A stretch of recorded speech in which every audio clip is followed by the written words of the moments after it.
AI is moving fast, no question about that. But I think the biggest challenge for a lot of organizations is they just weren't built for this kind of speed. My guest today says the winners won't just adopt AI, they'll redesign how decisions, learning, and accountability work. So the superintelligent firm isn't necessarily superintelligent AI. Where organizations get their intelligence is through collaboration of people. AI has the potential to supercharge that collaboration by making sure the right information goes to the right people at the right time. And it's that use of AI that actually enhances our humanness. That is the most high potential use of AI because that makes us then superintelligent as firms, as organizations. Hello and welcome to another episode of the Duct Tape Marketing Podcast. This is John Jantsch. My guest today is Stephen Wunker. He's the Managing Director of New Markets Advisors, where he's advised hundreds of organizations on growth, innovation, and new market strategy. He's also the author of a book we're going to talk about today, AI and the Octopus Organization, Building the Super Intelligent Firm. So, Steve, welcome to the show. Thanks for having me on. All right, so it seems like I start here. Long-time listeners know I always start with titles, words and titles. So I think when you suggested this show, I think the thing that got my attention probably is for a lot of people, it's just the word octopus. It's a metaphor that's used a lot in business. So what's the simplest way for you to explain an octopus organization? So an octopus has a biology that is weird for us humans. And it's very unusual in the animal kingdom in general. Mm. It has 9 brains, one in its central head and one for each of its arms, which means each arm can sense and think and act independently. And yet all those brains are interconnected with a nerve ring. So they don't need to route everything through the central brain, but they can sort of coordinate semi-autonomously with complete contextual awareness. And it's a great metaphor for how an AI-infused organization is to operate, with distributed intelligence, a lot of local sensing and acting, and yet with complete contextual awareness. So we developed that model in detail as a guideline for how organizations should adapt to really make the most out of AI. So I'm seeing a lot of organizations, especially we work with a lot of small to mid-sized businesses that really are not compartmentalized necessarily like larger organizations might be. And I get the feeling that they look at AI as like software. It's like, oh, this is just a better version of Word, or something like that. So I'm curious if you're encountering that as well, or if you see that as a clear sign that they're not thinking about this distributed intelligence. John, I'm seeing it all over the place. Small organizations, certainly large enterprises. I was with 100 product managers earlier this week in Denver, talking to a group there. And they were reporting that even in their software companies, that they were getting a lot of requests for these very incremental improvements. And I mean, all that is nice, but the real unlock comes from rethinking the system of work and the workflows, not through swapping some regular interface with a open text box for a natural language chatbot. No, it comes through taking your 21-step process and making it 3 steps, albeit maybe 3 different steps. Yeah. Or automating the handoff between those steps, right? Yeah. So the idea, at least as I sense it from you, the idea of the 8 arms is that we're pushing decisions out in a lot of cases, decentralizing. Where's the risk in that? Where does that break down? Like, what role does data play, in making that happen? Well, look, you need to have decent data in order to make decent decisions. Yeah. So that's certainly one. People need to know how far they can go. You also probably don't want to take a human entirely out of the process. But let me give you an example of how to do this in a marketing situation. We worked recently with a marketing department of a major health system, and they wanted to infuse AI in what they did. Mm-hmm. So one issue they would have is that they would work with the different service lines in a hospital, trying to create a marketing message for them. But often the service lines didn't even know themselves what their marketing message should be. Right. So for the lower priority stuff, it's like the urology department wants to do some brochure about their services. They were able to put into very simple AI system queries and a sort of interactive process to help urology come to that messaging itself, to draft messaging for it, help them create the output. And then the human can get involved and say, okay, well, how about we do this? Or we're not quite aligned with the brand values, so we need to go in this direction. But it took out so much of the work that marketing was spending on this relatively low priority task. Yeah. And actually was better for the people in urology as well, that they didn't have to go back and forth over a period of weeks. They could do it all with the self-service engine.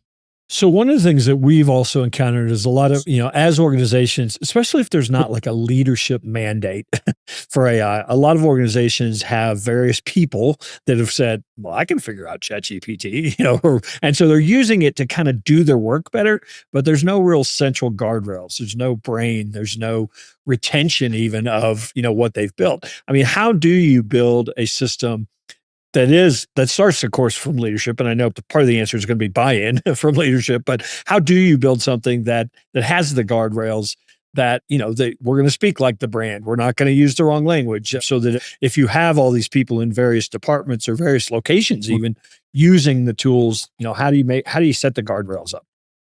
Yeah, the era of having 900 pilots, I hope, is drawing to a close. They are distracting. They're dangerous. Yeah, maybe they got people comfortable with AI, but it is unsustainable. So look, you need to have a common data foundation with some data quality. So definitely invest in having decent quality data, ideally some sort of data lake or other system to provide that a free flow of information throughout the organization. There needs to be some governance guidelines and governance process on how AI should and should not be used. But then there also needs to be a mechanism to assess these pilots that are still going to occur.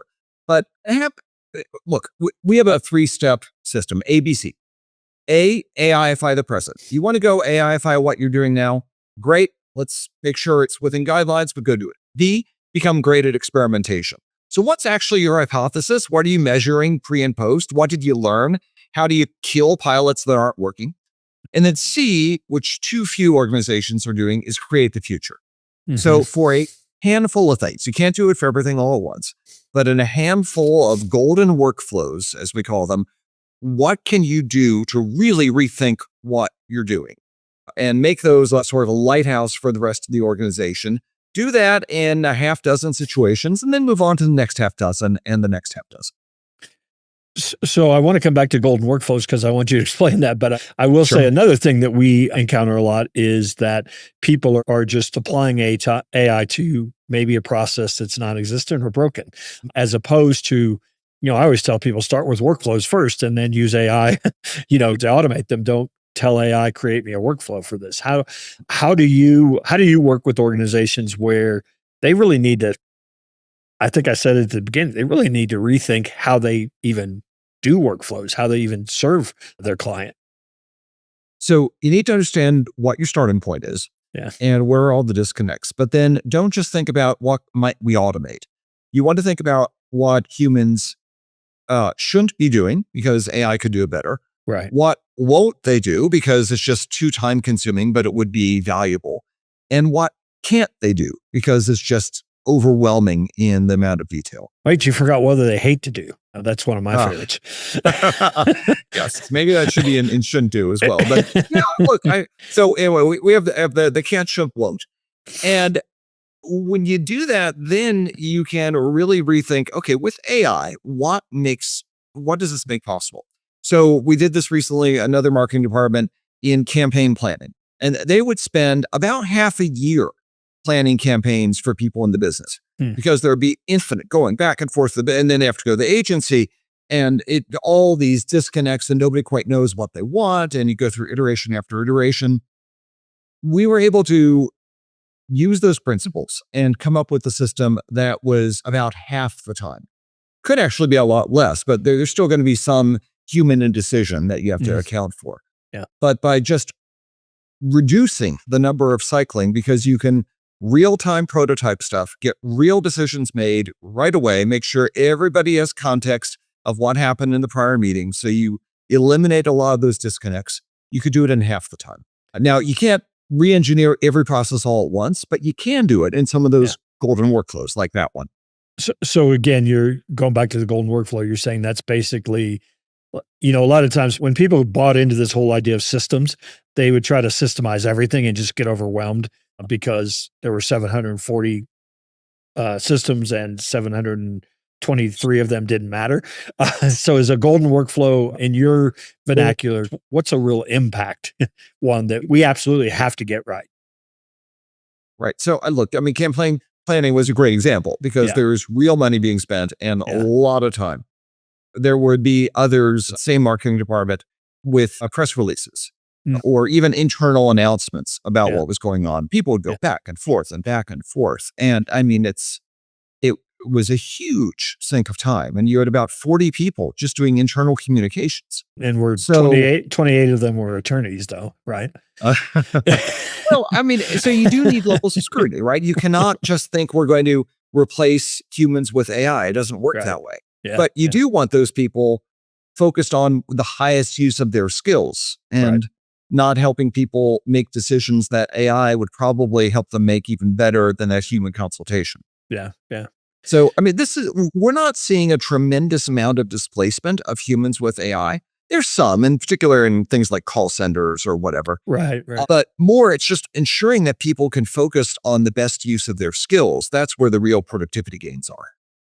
I suspect I wouldn't study to be a paralegal right now, though. Either. No, that one is already played out, right? And it's an example, right? Auditors, there are some others that are really threatened, but it's a minority of what most white-collar jobs are. Well, we're finding, especially in knowledge work, that what it's doing is not displacing people, but it is asking them to do their job differently.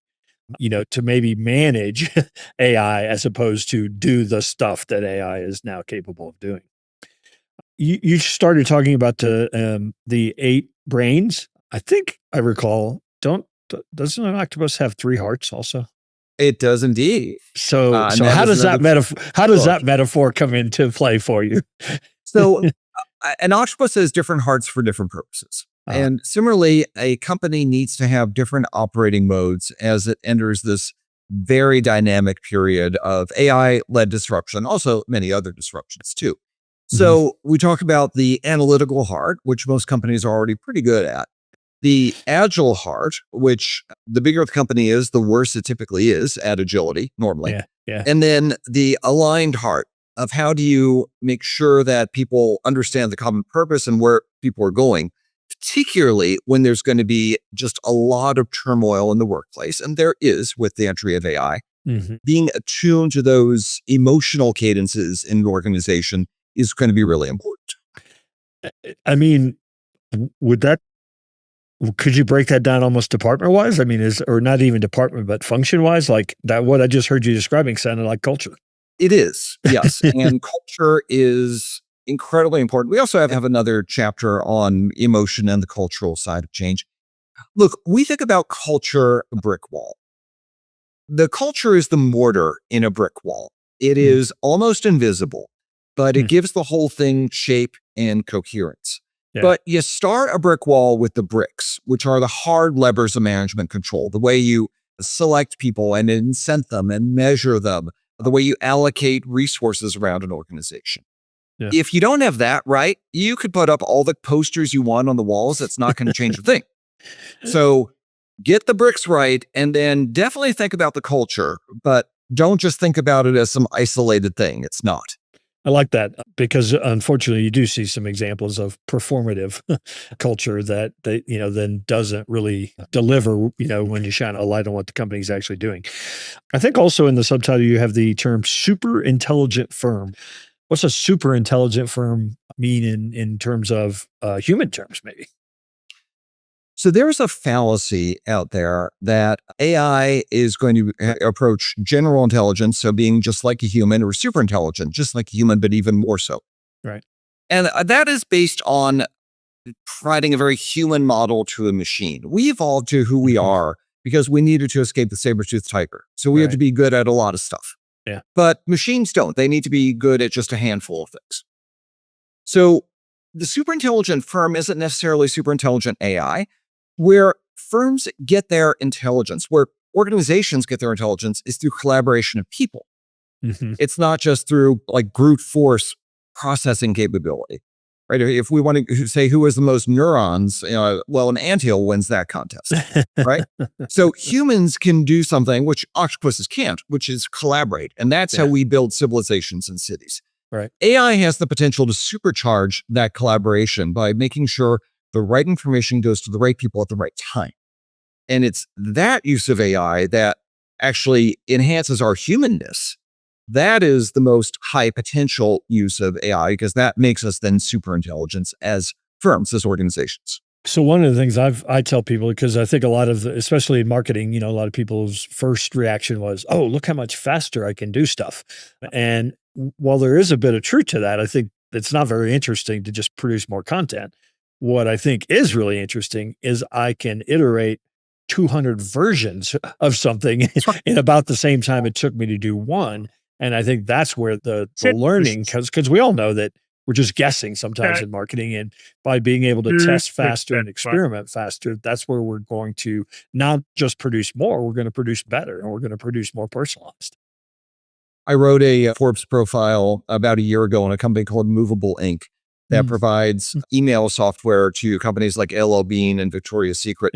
LL Bean can run 1 million different variants of an email, literally 1 million different variants.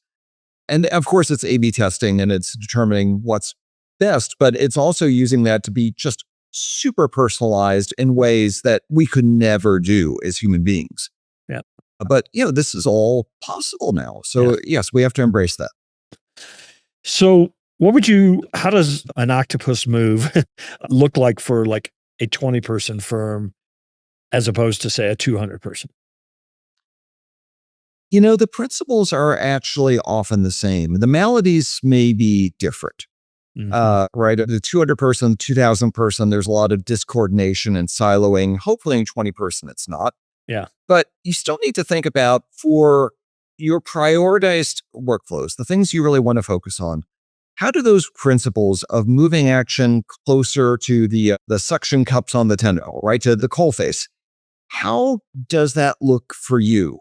What does AI enable in terms of what humans shouldn't be doing or can't be doing or just won't be doing because it's a poor use of their time? How would you really fundamentally rethink things? We talk a little bit about when electricity came. Initially, operators of factories swapped out their steam-powered machines for electric machines. And it's sort of equivalent to what we're doing now. And that was nice, but it actually took 35 years for the big unlock to come, which was the assembly line. And the assembly line could not happen without electrification, but it was that unleashed the productivity because it was a fundamental rethinking of how work was done. So we don't have 35 years this time, but we need that equivalent of thinking about what's the equivalent of an assembly line for our companies. So if a CEO, company founder is listening and they want to start adopting this, obviously they need to get a copy of the book first. Do you also do you come in and work with organizations to install this? Yeah. So that's my day job. Yes. Yeah. Okay. So if somebody was listening then and they said, okay, what's my 30-day plan? I mean, do you typically, I'm sure it starts with an assessment, but do you also typically, are there things that you often test almost right off the bat? Are there things that you tell them to stop doing right off the bat? Again, every instance is different, but are there some common things that you find? So it has to relate to your strategic priorities. Yeah. Right. So AI can be better, faster, and cheaper all at once, but to some degree, there is a trade-off.